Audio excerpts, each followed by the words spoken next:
Et nous finissons donc cette émission comme d'habitude avec l'œil de l'expert où nous allons faire un focus sur les marchés actions aux États-Unis. Pour en parler, nous avons le plaisir d'accueillir sur le plateau de Smart Patrimoine Guillaume Loyer. Bonjour Guillaume Loyer. Bonjour Nicolas.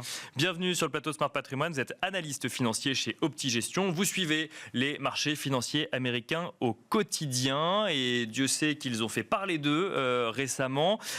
Comment est-ce que vous regardez le climat actuel sur ces marchés financiers américains ?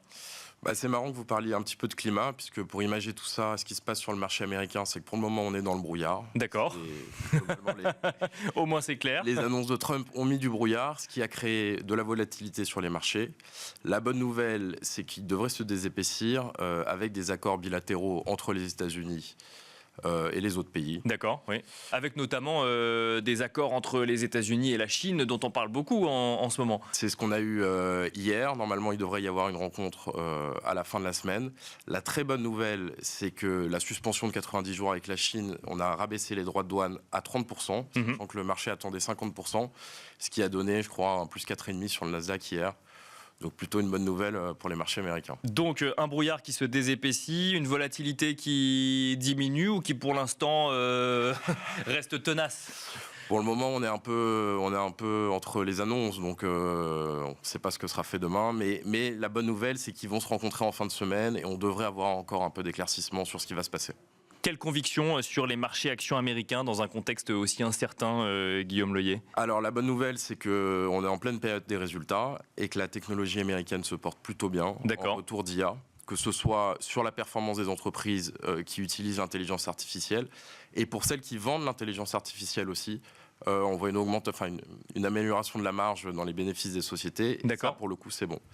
Et en plus de ça, elles continuent à investir. Pas de cut, pas de ralentissement dans les investissements, notamment des GAFAM. D'accord. Et ça devrait continuer à soutenir le marché. D'accord, donc l'IA, la tech reste une thématique porteuse quand on regarde les résultats des entreprises aux États-Unis, même si on voit que c'est potentiellement ces entreprises qui ont le plus souffert aussi de réajustement sur les marchés financiers quand les marchés ont ont réagi aux annonces de Donald Trump. Exactement. Alors après, il faut savoir que les entreprises technologiques américaines sont les mieux valorisées en bourse. Bien sûr. Et en général, quand ça chamboule, c'est les entreprises les mieux valorisées qui baissent le plus. D'accord.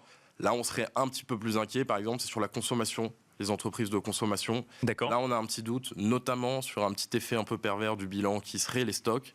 Étant donné qu'elles ont acheté massivement avant les droits de douane, Oui.